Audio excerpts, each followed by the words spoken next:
Hello दोस्तों। इस video में हम क्लास 10th की हिस्ट्री चैप्टर से जो मैप के क्वेश्चंस आपसे बोर्ड एग्जाम में पूछे जा सकते हैं उनको हम डिस्कस करने जा रहे हैं। और जो भी प्लेसेस हम इस वीडियो में डिस्कस करेंगे उनमें से कोई भी 2 प्लेस आपको सीबीएसई के बोर्ड एग्जाम में लोकेट करने के लिए आ सकता है। और अगर आप इन्हें सही तरीके से लोकेट कर देते हैं तो आपको जो है बहुत ही ईजिली 2 मार्क्स मैप में मिल जाएंगे। तो आइए देखते हैं। पहली चीज़ जो है वो आपको दिमाग में रखनी है कि जो भी मैप के लिए हिस्ट्री से जो क्वेश्चंस पूछे जाएंगे वो आपके एक ही चैप्टर से हैं, नेशनलिज्म इन इंडिया से। और इसमें 2 टाइप के प्लेसेस हैं। पहला टाइप है इंडियन नेशनल कांग्रेस सेशंस, जिसमें 3 इंपॉर्टेंट कांग्रेस सेशंस के बारे में जिक्र किया गया है। पहला है कोलकाता, यानी उस समय जिसको हम कलकत्ता बोलते थे। दूसरा है नागपुर और तीसरा है मद्रास। इनमें से कोई एक आएगा, बोर्ड एग्ज़ाम में कोई एक आएगा। तो यहाँ पे अगर आप इन तीनों को अच्छे से लोकेट कर पा रहे हैं, यानी कि 1 मार्क्स जो है 1 मार्क्स जो है वो श्योर है कि आपको मिल जाएगा। दूसरा जो टाइप है वो है important centres of Indian national movements के। इनमें से जो 6 प्लेसेस बताए गए हैं, चंपारण, खेड़ा, अहमदाबाद, अमृतसर, चौरी चौरा, अडांडी, इन 6 में से कोई एक प्लेस जो है आपको लोकेट करने के लिए बोला जाएगा। और इन 6 को अगर आप अच्छे से लोकेट करना सीख जाते हैं तो यहाँ पे भी 1 मार्क्स आपका क्लियर हो जाएगा। यानी कि इस वीडियो से आपको 2 मार्क्स के मैप प्लेस जो है लोकेट करने के लिए आएगा। तो आइए शुरू करते हैं। सबसे पहले हम देखेंगे इंडियन नेशनल कांग्रेस सेशंस। कितने सेशन मैंने आपको बताएं? 3। सिर्फ आपको 3 ध्यान में रखना है। कौन सा? पहला है कलकत्ता जो सितंबर 1920 में हुआ था। दूसरा है नागपुर जो दिसंबर 1920 में हुआ था। और तीसरा है मद्रास जो 1927 में हुआ था। तो आइए सबसे पहले देखते हैं कलकत्ता। कलकत्ता सितंबर 1920। कहाँ पे है कोलकाता? सबको पता है, ये वेस्ट बंगाल में पड़ता है। तो कलकत्ता का लोकेशन कहाँ है वेस्ट बंगाल में, ये जानना इंपॉर्टेंट है। ये जो स्टेट है यहाँ पे, ये है कलकत्ता, और इसमें वेस्ट बंगाल, और इसमें कलकत्ता कहाँ पे है? ये है यहाँ पे। ठीक है, तो ये लोकेशन जो है ये इंपॉर्टेंट है कि आप जानिए कि वेस्ट बंगाल के अंदर कलकत्ता का लोकेशन कहाँ पे है। ये जो सेशन है इंडियन नेशनल कांग्रेस का, ये हुआ था सितंबर 1920 में। ये दोनों चीज़ें आपको ध्यान में रखनी है। ये भी पूछा जा सकता है कि कलकत्ता कांग्रेस सेशन हुआ था, ये किस ईयर में हुआ था। हालांकि ऐसे पूछा नहीं जाएगा, आपसे यही पूछा जाएगा, जैसे मैप में एक क्वेश्चन दिया रहेगा कि the place where Indian National Congress session was held in September 1920, या वह स्थान जहां पे सितंबर 1920 में भारतीय कांग्रेस का सेशन आयोजित किया गया था। और आपके मैप में ये चीज़ ऐसे एरो बना रहेगा। तो आपको ये जानना होगा कि ये कौन सी प्लेस है जहाँ पे सितंबर 1920 में कांग्रेस का सेशन आयोजित किया गया था। तो आपको क्या करना है, बस इसके ऊपर लिख देना है कलकत्ता। तो आई होप कि आपको ये चीज़ समझ में आ रहा है। अगला जो प्लेस है वो है नागपुर। नागपुर किस स्टेट में है? नागपुर है महाराष्ट्र में, और ये है महाराष्ट्र। ठीक है, तो महाराष्ट्र के अंदर है नागपुर। अब नागपुर की लोकेशन महाराष्ट्र में कहाँ पे है, क्योंकि ये स्टेट तो बहुत बड़ा है। सिर्फ ये जान लेना कि नागपुर महाराष्ट्र में, ये इंपॉर्टेंट नहीं है। और यहाँ पे कांग्रेस सेशन कब हुआ है? दिसंबर 1920 में। तो ये है नागपुर। ठीक है, यहाँ पे नागपुर की लोकेशन आप देख पा रहे हैं। यहाँ पे कब कांग्रेस सेशन हुआ है? दिसंबर 1920 में। कलकत्ता भी 1920 और नागपुर भी 1920। अगला है मद्रास। यहाँ पे 1927 में 1927 में कांग्रेस का सेशन आयोजित किया गया था।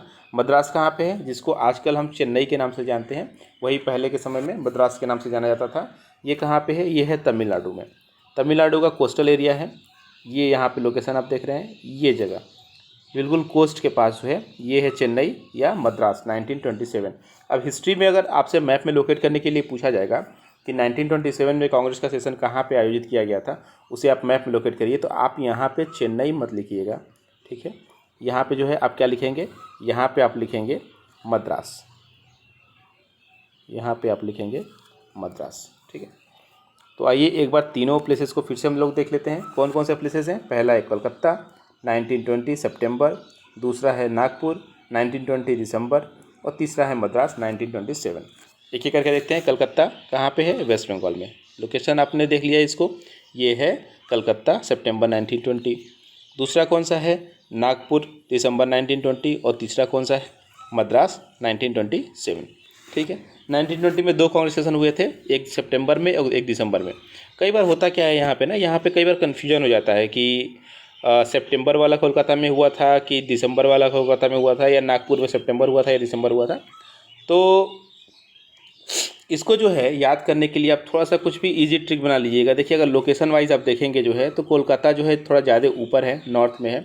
तो ऊपर यानी कि पहले सितंबर वाला जो है पहले हुआ है, दिसंबर वाला बाद में हुआ है। तो जो पहले हुआ है वो ऊपर है, जो बाद में हुआ है वो नीचे है। तो कोलकाता जो है ऊपर है, ठीक है ना, और नागपुर नीचे है। आप इसको इस तरीके से आप चाहे तो याद रखिए, या कुछ भी अलग से अपने हिसाब से आप अल्फ़ाबेटिकली भी याद रख सकते हैं कि सी पहले आता है, एन बाद में आता है। तो सी ऊपर है, एन नीचे है, ठीक है। तो इस तरीके से आप इसको याद रख सकते हैं। और तीसरा जो है वो है मद्रास 1927। तो यहाँ पे अगर आप इन तीनों प्लेसेस को अच्छे से याद रख पा रहे हैं कि सितंबर 1920 कोलकाता, दिसंबर 1920 नागपुर और 1927 में मद्रास में, तो इन तीन में से एक जो है क्वेश्चन जो है आपको लोकेट करने के लिए, एक प्लेस लोकेट करने के लिए आपके सीबीएसई बोर्ड एग्जाम में आएगा ही आएगा। और अगर आप तीनों को लोकेट कर पा रहे हैं यानी कि आपने अपना 1 मार्क्स जो है वो श्योर कर लिया है कि आपको मिल जाएगा यहाँ पे। अगला जो है वो है important centres of Indian national movement. इसमें क्या है, इसमें 6 प्लेसेस दिए हुए हैं, चंपारण, खेड़ा, अहमदाबाद, अमृतसर, चौरी चौरा और डांडी। आइए एक एक करके देखते हैं कि इनका लोकेशन कहाँ पे है इंडिया के मैप में। पहला है चंपारण। चंपारण में क्या हुआ था, यहाँ पे इंडिगो प्लांटर्स का, जो नील की खेती करने वाले जो किसान थे, उन्होंने यहाँ पे आंदोलन किया था। चंपारण है कहाँ पे, चंपारण है बिहार में। पहले तो आपको स्टेट लोकेट करना पड़ेगा, मतलब आपको पहले स्टेट आपको आइडेंटिफाई करना पड़ेगा कि बिहार कौन सा है। तो ये जो स्टेट है ये है बिहार। बिहार के अंदर चंपारण कहाँ पे है, तो बिहार के अंदर चंपारण बिल्कुल यहाँ पे कॉर्नर में, ठीक है। अगर हम डायरेक्शन के हिसाब से बोलें तो नॉर्थ वेस्टर्न जो कॉर्नर है बिहार का, वहाँ पे जो है चंपारण है। तो ये हो गया चंपारण, जहाँ पे इंडिगो प्लांटर्स का मूवमेंट हुआ था। अब आपको दोनों चीज़ें ध्यान रखनी है, क्या है कि चंपारण कहाँ पे है और दूसरा जो है कि यहाँ पे क्या हुआ था। तो यहाँ पे इंडिगो प्लांटर्स का मूवमेंट हुआ था। एग्जाम में मान लीजिए आपसे पूछ दिया जाता है कि the place where indigo planters movement was held और समथिंग लाइक दैट, कुछ भी इस तरीके का सेंटेंस फॉर्म किया जाता है। तो इंडिगो प्लांटर्स का मूवमेंट कहाँ पे हुआ था, तो आपको ये जानकारी होनी चाहिए कि ये जो है चंपारण में हुआ था। चंपारण कहाँ पे है, बिहार में है। बिहार में कहाँ पे है, इसकी लोकेशन कहाँ पे है, ये आपको ध्यान में रखना है। अगला है खेड़ा। खेड़ा कहाँ पे है, गुजरात में। गुजरात का लोकेशन कहाँ पे है, ये है गुजरात स्टेट, ठीक है। तो गुजरात में क्या हुआ था, खेड़ा में क्या हुआ था, यहाँ पे पीजेंट सत्याग्रह हुआ था। ये सब जो मैं आपको चीज़ बता रहा हूँ ना, इंडिगो प्लांटर्स मूवमेंट, पीजेंट सत्याग्रह, या आगे जो भी डिस्कस करूँगा, ये सब आपके चैप्टर में डिस्कस किया जा चुका है।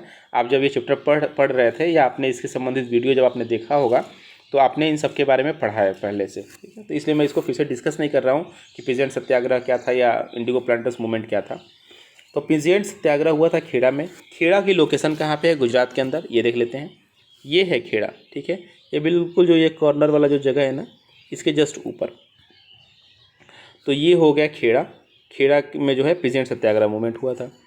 तीसरा है अहमदाबाद। अहमदाबाद में क्या कौन सा मूवमेंट हुआ था, यहाँ पे मूवमेंट हुआ था कॉटन मिल वर्कर्स सत्याग्रह। कॉटन मिल वर्कर्स जो थे उन्होंने यहाँ पे मूवमेंट किया था। अहमदाबाद की लोकेशन गुजरात में कहाँ है, ये देख लेते हैं। ये है यहाँ पे अहमदाबाद, खेड़ा के थोड़ा सा ऊपर। अगला है अमृतसर। अमृतसर में आपको पता है जलियांवाला बाग इंसिडेंट हुआ था। अमृतसर कहाँ पे है, पंजाब में। पंजाब में अमृतसर की लोकेशन कहाँ पे है, बिल्कुल साइड में, पाकिस्तान के बॉर्डर से थोड़ा सा दूर, ठीक है। तो ये हो गया अमृतसर का लोकेशन। अगला है चौरी चौरा। चौरी चौरा यूपी में है और यहाँ पे आपको याद होगा चौरी चौरा इंसिडेंट हुआ था, जिसके बाद महात्मा गांधी ने नॉन कोऑपरेशन मूवमेंट को कॉल्ड ऑफ कर लिया था, नॉन कोऑपरेशन मूवमेंट को बंद कर दिया था। सबसे इंपॉर्टेंट अगर इन 6 में से कोई एक प्लेस है तो वो यही है, सबसे ज़्यादा पूछा जाता है कि the place where non cooperation movement was called off, which place, Chauri Chaura, ठीक है। चौरी चौरा कहाँ पे है, उत्तर प्रदेश में। कहाँ पे लोकेशन है इसकी, ये देख लेते हैं, ठीक है। तो यहाँ पे जो है यूपी के बिल्कुल ईस्टर्न पार्ट में, बिल्कुल पूर्वी भाग में जो है चौरी चौरा पड़ता है। गोरखपुर एक शहर है उसके पास में है ये। अगला है डांडी। डांडी है गुजरात में और यहाँ पे सिविल डिसोबीडियंस मूवमेंट स्टार्ट किया गया था। अगर आपको याद हो तो जो सॉल्ट लॉ था, महात्मा गांधी ने सॉल्ट लॉ ब्रेक किया था। सॉल्ट लॉ जब उन्होंने ब्रेक किया तो उसके साथ ही माना जाता है कि सिविल डिसोबीडियंस मूवमेंट जो है स्टार्ट हो गया। तो ये डांडी प्लेस कहाँ पे है, जहाँ पे सॉल्ट लॉ ब्रेक किया गया था या जहाँ पे सिविल डिसोबीडियंस मूवमेंट्स को स्टार्ट किया गया था। तो ये प्लेस है गुजरात में। गुजरात में इसकी लोकेशन कहाँ पे है आप देख लीजिए, बिल्कुल कोस्ट के पास में नीचे में ये। तो ये हो गया डांडी। अब एक करके जो है सभी जो है प्लेसेस को लोकेट कर लेते हैं। चंपारण। चंपारण कहाँ पे है, बिहार में। क्या हुआ था यहाँ पे, इंडिगो प्लांटर्स का मूवमेंट हुआ था। लोकेशन कहाँ पे है, ये है बिहार में। दूसरा है खेड़ा, गुजरात में। यहाँ पे पीजेंट सत्याग्रह हुआ था, किसानों का आंदोलन हुआ था। तीसरा है अहमदाबाद, जो कि गुजरात में ही है, खेड़ा के ऊपर। यहाँ पे कॉटन मिल वर्कर सत्याग्रह हुआ था। अमृतसर पंजाब में। चौरी चौरा कहाँ पे है? अमृतसर में क्या हुआ था? जलियांवाला बाग इंसिडेंट। अगला है चौरी चौरा जो कि यूपी में है और यहाँ पे नॉन कॉपरेशन मूवमेंट को कॉल्ड ऑफ कर लिया गया था। महात्मा गांधी के द्वारा नॉन कॉपरेशन मूवमेंट को ख़त्म कर दिया गया था। चौरी चौरा जो है उत्तर प्रदेश में है। और लास्ट है डांडी। डांडी में जो है शॉर्ट लॉ महात्मा गांधी के द्वारा ब्रेक किया गया था और जैसे ही शॉर्ट लॉ ब्रेक हुआ वैसे ही सिविल डिसोबीडियंस मूवमेंट स्टार्ट हो गया। ये कहाँ पे है? ये भी गुजरात के कोस्टल एरिया में है। तो ये 6 प्लेसेस हैं। इनमें से अगर आप इन सभी 6 को लोकेट कर पा रहे हैं अच्छे से तो आप जो है 1 नंबर यहाँ पे भी अपना गेन कर सकते हैं। यानी कि इस वीडियो से आप 2 मार्क्स बहुत ही ईजिली गेन कर सकते हैं। आपको बस क्या ध्यान में रखना है कि कौन सा प्लेस किस जगह पे है। एटलीस्ट आपको स्टेट तो पता होना चाहिए। ऐसा नहीं होना चाहिए कि अगर पूछा गया जो है कि जिस प्लेस पे खेड़ा प्रेजेंट सत्याग्रह हुआ था वो कौन सा प्लेस है और आपने इसे जो है कहीं पे तेलंगाना में या आंध्र प्रदेश में कहीं लोकेट कर दिया। ये गलती मत कीजिएगा। एटलीस्ट आपको स्टेट्स पता होने चाहिए कि कौन सा प्लेस कहाँ पे है और कौन सा इंसिडेंट किस प्लेस पे हुआ था। तो यहाँ पे 2 मार्क्स आपके क्लियर हो जाएंगे। तो इस लेक्चर में बस इतना ही। Thank you so much.